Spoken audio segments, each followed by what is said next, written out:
क्या लंदन और यूरोपीय देश जनसंख्या जिहाद का शिकार हो चुके हैं? अमेरिका के राष्ट्रपति डोनाल्ड ट्रंप क्यों इस ओर इशारा करके यूरोपीय देशों को चेतावनी दे रहे हैं? अमेरिकी राष्ट्रपति डोनाल्ड ट्रंप ने एक बार फिर लंदन में मेयर सादिक खान पर हमला बोला है।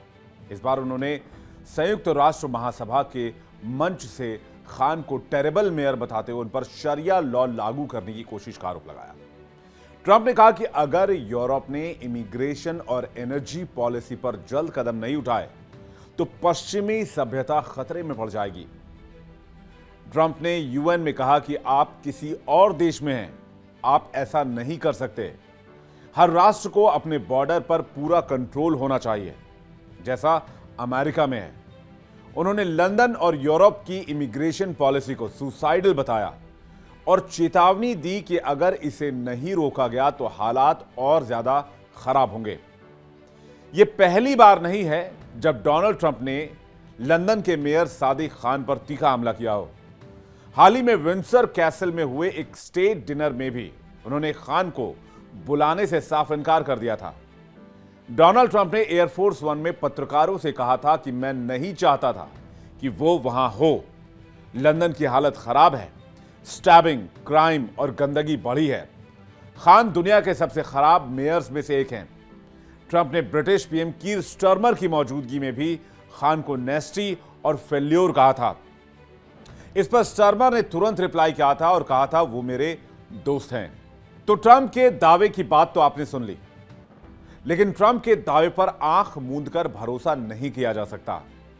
सवाल यह है कि क्या वाकई लंदन और यूरोपीय देशों में तेजी से मुस्लिमों की आबादी बढ़ी है? क्या यूरोप की डेमोग्राफी चेंज हो चुकी है? चलिए पता करते हैं। साल 2021 के आंकड़ों के मुताबिक लंदन में 13 लाख मुसलमान रहते हैं, जो शहर की आबादी का 15% है। अगर पूरी यूरोप की बात करें तो यूरोप का हर 16वां या 17वां शख्स मुसलमान है। पीयू रिसर्च सेंटर के आंकड़ों के मुताबिक साल 2020 में यूरोप की आबादी लगभग 75.3 करोड़ थी, जो 2010 से थोड़ी ही ज्यादा है।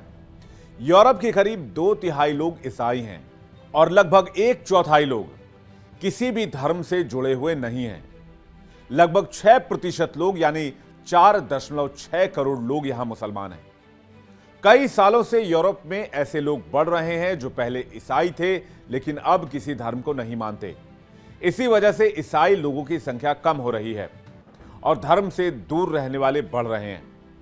2010 से 2020 के बीच फ्रांस और इंग्लैंड में ईसाइयों की संख्या आधे से भी कम हो गई है।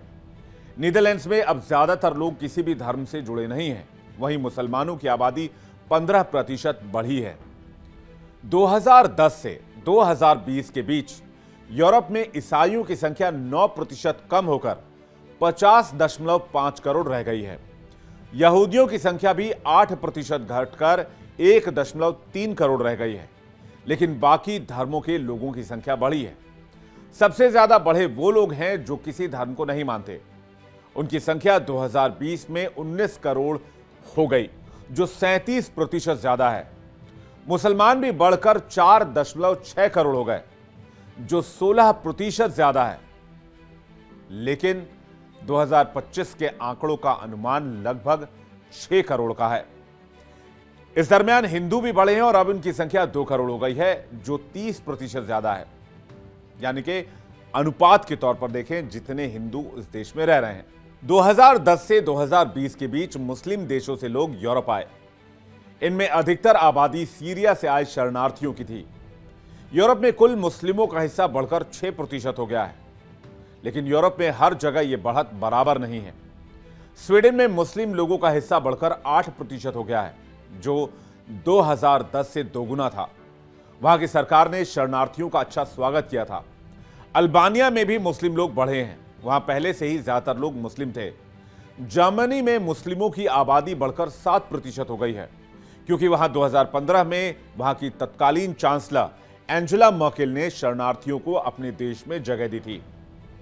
वहीं अगर बात सिर्फ ब्रिटेन की करें तो ब्रिटेन में मुस्लिम फीसदी में आने वाले दशकों में बड़ा उछाल देखने को मिलेगा, जबकि श्वेत नस्ल वाले मूल ब्रिटिश अल्पसंख्यक हो जाएंगे। ऐसी एक चौंकाने वाली हाल में रिपोर्ट सामने आई है। इस रिपोर्ट की माने तो आने वाले 40 सालों में ब्रिटिश अपने ही देश में अल्पसंख्यक हो जाएंगे।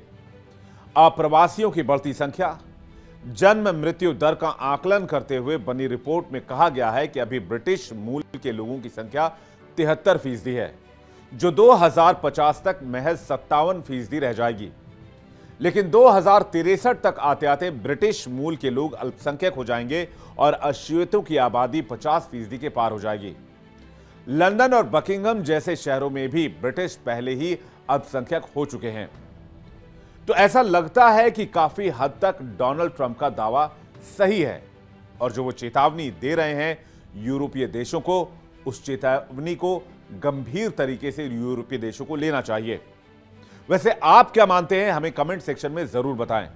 बात साफे में फिलहाल इतना ही। बने रहिए इंडिया डेली के डिजिटल प्लेटफॉर्म पर, खबरें लगातार जारी है।